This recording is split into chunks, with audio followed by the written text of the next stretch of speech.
Good afternoon, everybody. I'm going to, where is this? Okay. That was the adjusting thing. What do you think? I lowered it, of course. I am not of Matt Miller height. So, with that, I don't have anything off the top. So, Matt, if you want to kick us off. I don't have anything that's directly, that's specifically directly related to the U.S., but I wanted to ask you about what your thoughts, the administration's thoughts, are about the apparent escalation in this India-China, India-Canada dispute. So, Matt, I don't really have anything new to sort of offer on this that both Matt and the Secretary haven't spoke to already, I would say, in the number of times that has come up before the press in the past week or so. I would just reiterate again, we are and continue to be deeply concerned about the allegations referenced by Prime Minister Trudeau, and we remain in regular contact with our Canadian partners, and it's critical that Canada's investigation proceed and the perpetrators be brought to justice. We also have, as we've previously said, publicly and privately urged the Indian government to cooperate in the Canadian investigation and cooperate in those efforts. Yeah, but are you not concerned that if Canada reciprocates in terms of mass expulsion of Indian diplomats from Canada, that this will trigger a, kind of an avalanche type effect? So and that could, impact your Indo-Pacific strategy. I've seen the reports on the diplomatic staffing levels for the Canadian High Commission in New Delhi, but I don't have anything further to offer on those reports, and certainly don't want to get into hypotheticals and take this process one step at a time. As it relates to our Indo-Pacific strategy and the focus that we continue to place on the region, that effort and that line of work is going to continue. And of course, with India, we are partners with them in the Quad and in many other fora, and we continue to work with them and other countries in the region on a number of important issues. But as I said at the top of this, we take these allegations very seriously, and we continue to not just work closely with our Canadian partners, but have, as I said, publicly and privately urged the Indian government to cooperate with Canada also. Simon, go ahead. Slightly different India topic. There was a raid on the offices of a news outlet called NewsClick, and some of the journalists for that outlet had their homes raided, I believe, as well. So, on one hand, there's been some outcry about, from press organizations in India saying this is an infringement on the free press. So I'm interested in your response to that. But separately, relatedly, there is also an allegation related to this that this news outlet was part of a Chinese influence operation that's funded through a network, according to the New York Times, of an American businessman. So I guess on those two separate points, do you want to respond to? Do you have any comment on these raids? And do you have any information on the potential Chinese influence operation that might be connected to this? Let me take your second question first. So we are aware of those concerns and have seen that reporting about this outlet's ties to the PRC, but we can't comment yet on the veracity of those claims. Separately, of course, though, the U.S. government strongly supports the robust role of the media globally, including social media, in a vibrant and free democracy, and we raise concerns on these matters with the Indian government, with countries around the world through our diplomatic engagements that are, of course, at the core of our bilateral relationship. And we have urged the Indian government, and have done so not just with India but other countries as well, about the importance of respecting the human rights of journalists, including freedom of expression both online and offline. I don't have additional information, Simon, though, about this particular circumstance or any of the underlying issues that may or may not be related to this outlet, however. Thank you. Let's stay on an India theme. Sure. Maldives. Yeah. I know there was a statement, I believe, over the weekend on the election congratulating the winner. But the president-elect of Maldives has spoken today about removing Indian forces from there. He's widely perceived as being there's more of a tilt toward Beijing. Does the U.S. have anything to say about this? I don't. This is a matter between the Maldives and India, of course. What I will just say, broadly, is what we have. This is consistent around the world, is that we have never tried to imply one way or the other that any country is required to make any kind of decision about the kinds of exclusionary partnerships that it enters in through its bilateral relationships, whether it be with China or the United States or India or any other country. Sure. Could I ask something on a different topic? Sure. Somebody wants to pursue that. No, just on Armenia. Armenia joining the Rome Statute for the ICC. Obviously, the U.S. is not part of that, but this is something that's got a better reaction, right, particularly from the Kremlin. Do you have any general comment on Armenia doing this and what it means? Well, we respect Armenia's sovereignty and independence, and we'll leave it to Armenia's government to comment on its legislative processes, of course. We respect the right of every country to join the ICC, and have been encouraged by many states, including Armenia, that have undertaken commitments to promote justice, accountability for genocide, war crimes, and crimes against humanity. Sure, go ahead, Alex. Thanks, welcome back to the Thanks. volume. Same topic.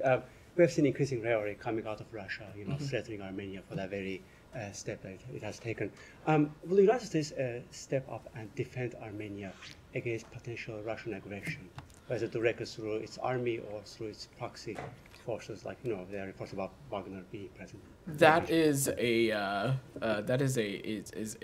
quite the hypothetical, Alex, that I don't want to get into. What I will say, though, is that the United States is going to continue to play a role in engaging with Azerbaijani and Armenian leadership at the highest levels to pursue a dignified and durable peace. And you've also seen us over the course of this past week and beyond reiterate our call for a longer-term, independent, international monitoring mission in Nagorno-Karabakh to provide transparency and reassurances that the rights and securities of ethnic Armenians will be protected, particularly for those who may wish to return, and for the protection of cultural heritage sites, which all, of course, is in line with Azerbaijan's public statements and their international obligations as well. On that line, let me ask you about Russian presence in Karabakh. Last week, Matt told us that you guys didn't find it helpful, during the events happened, previous week. The question is, do you subscribe to concerns that Russian army, particularly after Armenians' population have left the region, is there for not maintaining the peace in Karabakh, but to keep the peace of Karabakh? To keep the what? The peace of Karabakh, not for peace. Interesting wordplay there, Alex.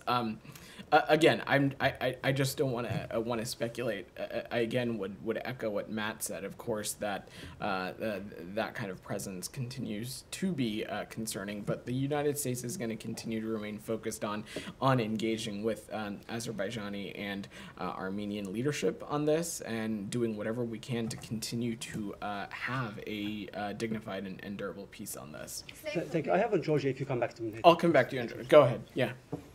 According to the UN spokesperson yesterday, the UN team visiting Karabakh did not see any damage to civilian infrastructure such as hospitals, schools, and housing, or to cultural and religious sites. Do you have any comment on that? So certainly appreciate that those comments from the UN spokesperson, but that does not change the United States' point of view on this. As I just said to Alex, we continue to believe, even in the light of the UN visit, that there is a strong desire and a need for a longer-term, independent international monitoring mission in Nagorno-Karabakh. We think that that will provide transparency. We think that it will provide the appropriate reassurances for the various rights and securities that we continue to be deeply concerned about. Can I have a quick one on Serbia? Sure, go ahead. Yesterday, Matt said he wasn't able to verify the reports about Serbia's withdrawal from the Kosovo border. Do you have any updates since yesterday? We do. We have been quite clear about our concerns, and we are deeply concerned about the rising cycle of tensions and sporadic violence in northern Kosovo. We've been monitoring an unprecedented staging of advanced Serbian artillery, tanks, and mechanized infantry units along the border with Kosovo, and we've called on Serbia to withdraw forces from the border and lower tensions as well. We've noted some withdrawal of forces and material along the border of Kosovo since September 29th, and we expect Serbia to continue de-escalatory steps, including continued withdrawal of forces to or below historical norms. Quick follow-up? Sure, go ahead. Just there was an arrest by Serbia of somebody involved in the killing in Kosovo of a Kosovo police officer in September. That was one of the triggers of this tension. Do you have anything more specifically to say about that?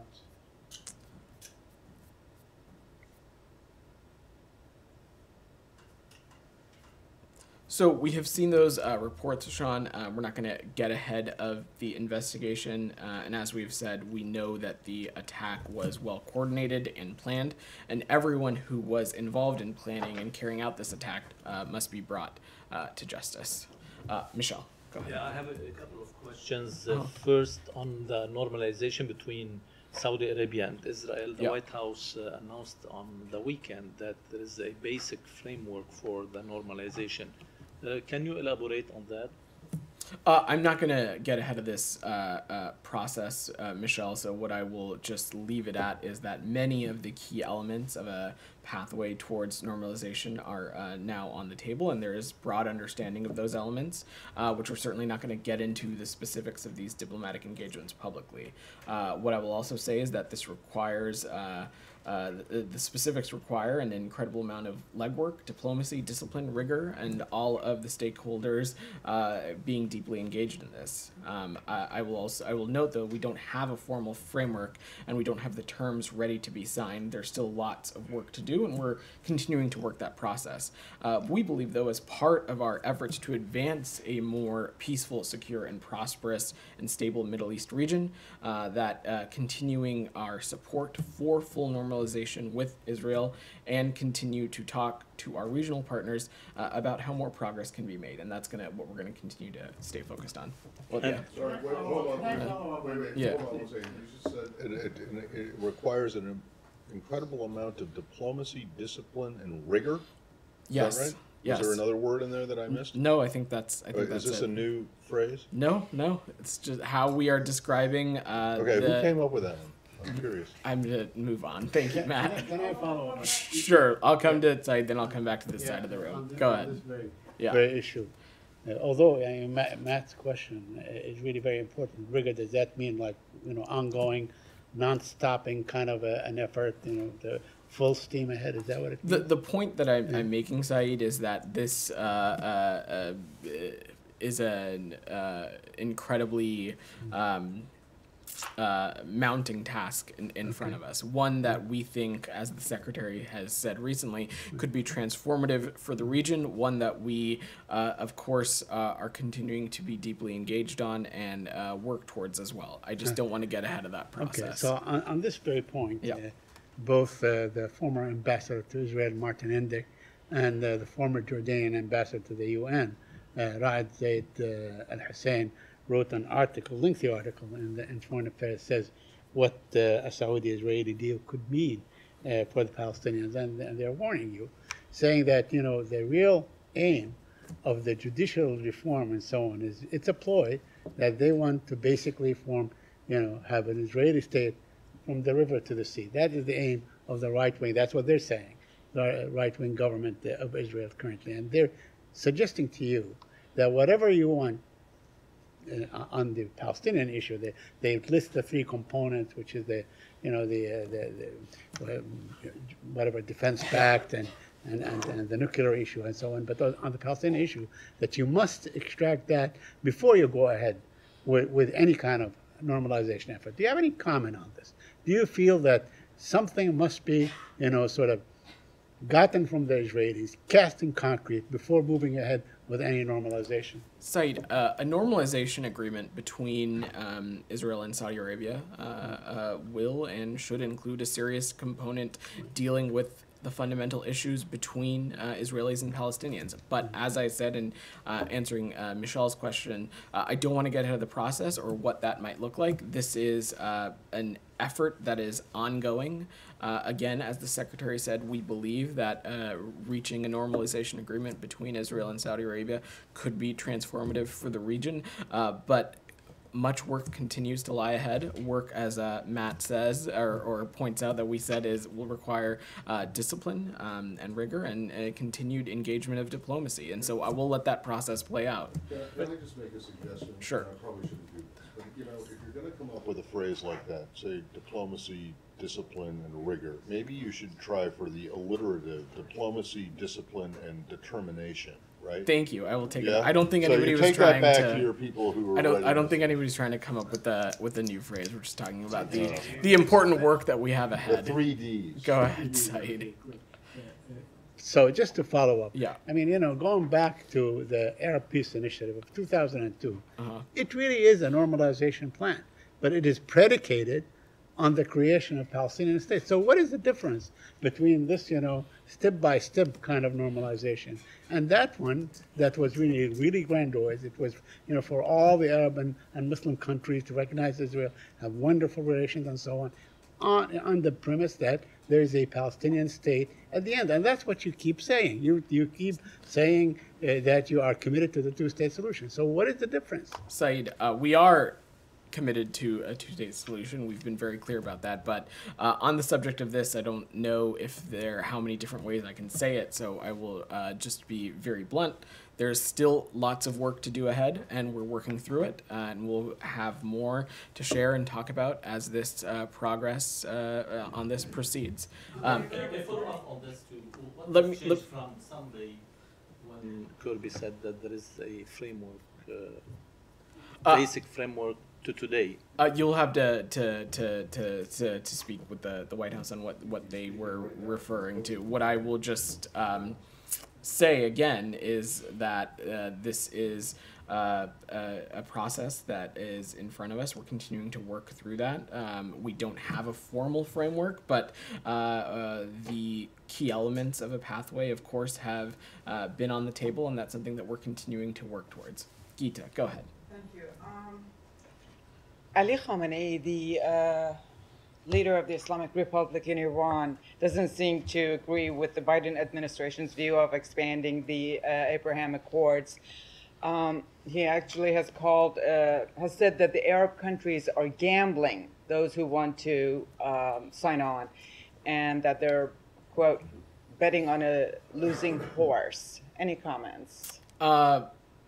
No, not really. What I will just say is that I'm not sure that we are really interested in the Supreme Leader's point of view on this when it comes to what we think could be a potentially transformative normalization agreement for the region. What I will also just add is that part of this, of course, with these countries, with Israel, with, of course, Saudi Arabia, the nexus of our bilateral relationships with both of these countries is, of course, the role that they play in countering and combating against the malign and destabilizing activities that the Iranian regime partakes in the region.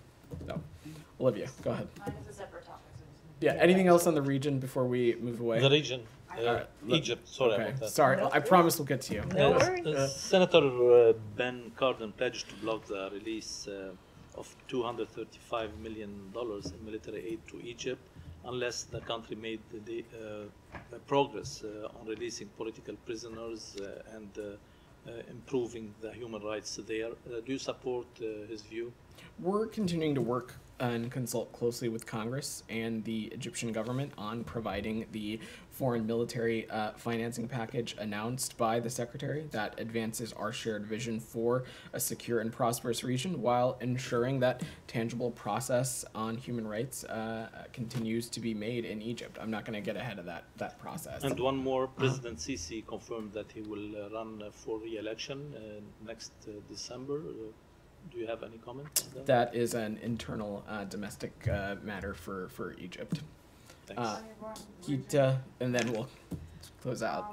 Today, Iran's foreign minister has commented on something that happened during the previous U.S. administration, and that is the Which previous U.S. the immediate Trump, previous? Yes, the Got immediate, the Trump administration. He was talking about the killing of Qasem Soleimani, and that after that, the U.S., the White House, communicated with them on a number of occasions, telling them, don't retaliate, we'll lift some sanctions on you, or that let us tell you how to retaliate. And then eventually when Iran did attack the Ain al-Assad base in Iraq, the White House communicated with them again and told them that, all right, that's enough, stop it. So does this administration have any comments, any insight into that? Does this administration have any comment on something that the former administration did as it relates to their Well, do you think engagements the with Iranian Iran? foreign minister now, at this point in time, talking about that, what does that tell you? What do you think? I try not to get in the minds of foreign interlocutors, and certainly not in that country in particular is probably one that I would avoid as well. So I really don't have anything to offer on that. Okay, just one last one. Last one, Geeta. We Yes, gotta work yes, through. I promise. Yeah. They also unveiled a new type of drone today, and they're talking about electronic warfare. Do you see that as electronic warfare as a possibility with Iran boosting its capability, not only in case there is any interaction with the U.S., but also with regards to export of its goods to Russia and other countries? Of course, I think the use of Iranian military equipment, whatever it may be, I certainly don't want to get into the technical specifics, but the use of any of it, of course, poses a risk of it continuing to play a bigger role in the already existing malign and destabilizing activities that the Iranian regime already partakes in. We spent so much of this past year and the year before talking about the deepening security partnership between the Iranian regime and the Russian Federation. And so, of course, any kind of new potential system, of course, poses the potential risk to make worse these already deeply violent and destabilizing activities that we know the Iranian regime is going to partake in. What the U.S. is going to do is we'll continue to use the tools at our disposal to hold the Iranian regime accountable, and we'll do so in close conjunction with our allies and partners, both through the EU and the E3 and the other relevant multilateral organizations that we engage with so closely to hold the Iranian regime accountable. Olivia, go ahead. Thank you, Vedant. The readout of the Secretary's call with his Swedish counterpart today noted that the two discussed final preparations for Sweden's accession to NATO. I'm just wondering what the expectation here is for the timing of that accession, given that the Turkish parliament has delayed that vote, apparently. So I have been doing this long enough to know to not assign too finite timelines on anything. What I will just say, and we have been clear about this, going back to even before the NATO summit in Vilnius earlier this summer, we believe that Sweden is ready to formally ascend to NATO. We believe that they have met the conditions that they have been in discussions with our Turkish partners as well. So again, we're just going to continue to engage deeply on this and let this process play out. I don't want to assign a timeline to this. Okay, where do the discussions on the F-16s to Turkey stand? As we have been very clear about before, that's an issue before Congress, and so I'm just not going to get ahead of that process. So no update on that one. I have no updates for you. All right, go ahead. Thanks, Vedant. Nishant, for Nikkei, I just wanted to get your thoughts on Leader Schumer's planned delegation to China and what the goals of this trip, how the goals might contrast from the goals of previous senior administration officials' visits earlier this year. Well, it's a totally different entity of the U.S. federal government, so you'll have to ask them. Again, Congress is a separate but co-equal branch of our government. Of course, when a CODEL travels to any foreign location, there of course is a State Department component in helping coordinate any necessary logistics and things like that. But on outcomes for the visit, goals, things like that, I would encourage you to speak to Senator Schumer's office. President Biden is said to be supportive of the trip. Do you think it could be used to lay the groundwork for a potential Biden-Xi summit at APEC? I'm just don't want to speculate or get ahead of any scheduling. And again, this is something that the senator's office can speak more to. Thank you. Shannon Sub, go ahead.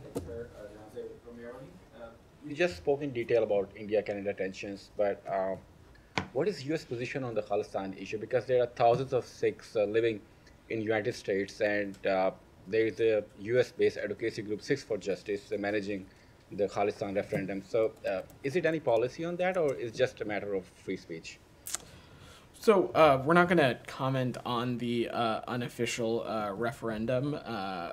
What I will just say is that broadly across the board, individuals have the right to freedoms of speech, right to peacefully assemble in the United States, all of which are in line with our First Amendment protections and adherence, of course, to any appropriate federal and local regulations. So I will just leave it at that. Sir, Pakistan ordered all illegal immigrants, including 1.73 million Afghan nationals, to leave the country as soon as possible. Pakistani officials say that 14 of 24 suicide bombings in the country this year were carried out by Afghan nationals. Are you concerned that the huge number of Afghan nationals is being... I've not seen that comment or the specific reporting that might be rooted in that specific statistic. What I will just say, though, that is that Pakistan has been an important partner when it has come to the resettlement of Afghans who are fleeing and looking to resettle. They've been an important stopover in that process, and we'll just leave it at that. I have one last question, if you allow me. Thank you so much.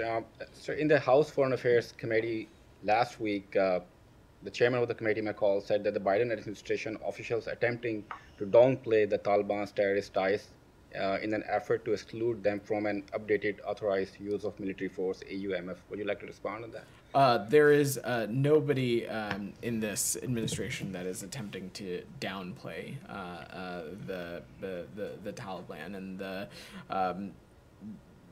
the type of organization that they are. They've been labeled an FTO. There's been no change in that. So we'll see if we have anything more to add on that, though. Shannon, go ahead. Thanks for that.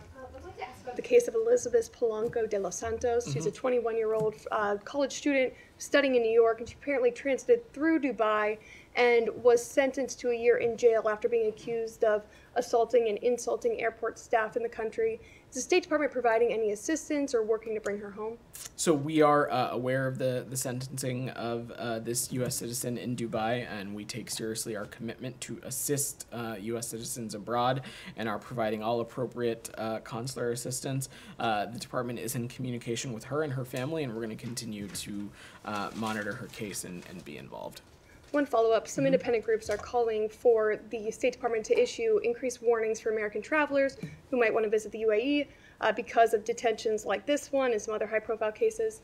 Does the State Department see validity to those concerns? And what were the groups you were saying at the A beginning? couple independent groups, the Detained in Dubai is a prominent one. It's been raising alarm. Gotcha. Well, Shannon, this is not the first time that we've been asked about someone facing a potential consular issue while abroad, and in this circumstance and in many others, you've seen me once again reiterate the importance of American citizens who are traveling abroad to cross-reference travel.state.gov for the appropriate travel advice and the travel, I don't want to say warnings, but guidelines that may exist in any country or jurisdiction that they may be traveling or transiting to. And we continue to believe that is one of the best sources for information, in addition to doing the appropriate steps like registering in Smart Traveler and things like that. Simon, you've had your hand up. Yesterday was the 5-year anniversary of the death of the murder of Jamal Khashoggi. I'm wondering was there a decision made not to put out any statement on the anniversary? I don't have a specific reason that I'm aware of. We of course have talked about Jamal's murder quite regularly from this podium and even beyond. One of the first things that Secretary Blinken did once he was confirmed was come down to this very briefing room and talk about the report in which it at great length went into the details around Jamal's murder. It is something also we have continued to raise directly with Saudi Arabia. The Secretary and the President spoke about this quite clearly on their travel to the region together last summer. And of course, the protection of journalists and the respect for the First Amendment and respecting the human rights of journalists is something that we continue to raise directly with countries around the world. So his case is something that still comes up in every... I'm certainly not going to get into the specifics of diplomatic engagements. What I will just say is that it's something that we have raised. But for the 3-year anniversary, the department did put out a statement. So obviously, what has changed in the last 2 years about the importance of this case? I certainly don't want to imply that there has been any change in the importance of his case. The department puts out statements on a lot of things. We also don't put out statements on a lot of things that are also important. So I don't have a decision-making rubric to provide for you. What I will just say again is that we have talked about Jamal's murder quite clearly, and will continue to do so as appropriate. And I think one of the things that the statements, sorry to press on this, but some of the statements a couple of years ago when you were talking a lot about this case were talking about the importance that his murder not be in vain. This comes from the president. We owe it to his memory to fight for a more just and free world. And at the time, you guys announced this new thing called a Khashoggi ban, and I think initially 76 Saudi individuals were visa banned under that. Does that still exist? And how many additional people have been given Khashoggi bans? We don't seem to hear that phrase. I'm happy to check if we have any updated metrics on visa restrictions in place. I don't have that information readily handy for me. I'm still waiting for the statement on Nixon and Kissinger's visit to China, the anniversary of that. Is that coming anytime soon? It's almost a year later. Alex, go ahead. I'll go back to Georgia. Yeah. The Georgian ruling pro-Russian party is pursuing this initial plan to go after the president, impeaching her for her trip to Europe. Let me get your reaction to that. But broadly speaking, yesterday we were discussing with Matt how Georgian government is targeting the U.S. aid, U.S. embassy, civil society, journalists who ask questions, just name it. Does it require policy response from Washington? So let me boil down specifically onto the mention of USAID that you just highlighted.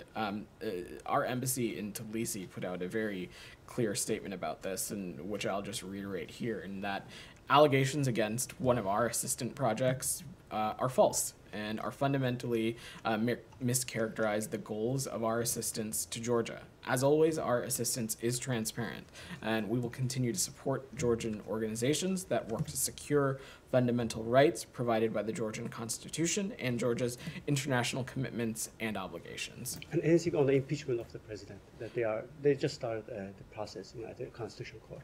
I don't have anything for you on that. And one more, if you don't mind. Last week marked 30 years from occupation of Abkhazia. As you know, 20% of Georgia is under occupation. The fact that Georgian pro-Russian regime is, in bed with Russia doesn't take away from the fact that 20% of the country is under occupation. Is the United States still part of the peace process, like Geneva process? And who is in charge of the process from the U.S. side? I have as an ambassador, Louis Bono, going to Georgia lately.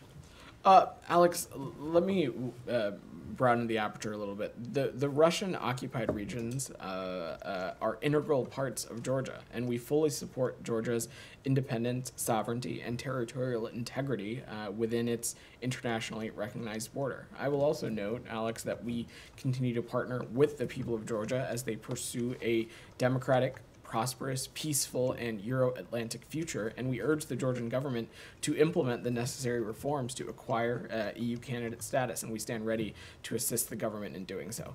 You had your hand up in the back. We'll do last question. Go ahead. First of all, thank you for your support you are providing to Georgians over 30 years. And I just want to follow up on Alex's question. He has described, characterized the Georgian government as the pro-Russian political force, and you didn't comment on it. Do you agree, or let me put this way, do you consider the Georgian government as the pro-Russian political force? I'm just not going to categorize it like that one way or the other. That would be inappropriate for me to do so. What I will just reiterate is, again, that we continue to partner with the people of Georgia as they pursue a democratic, prosperous, and peaceful Euro-Atlantic future. All right, thanks, everybody.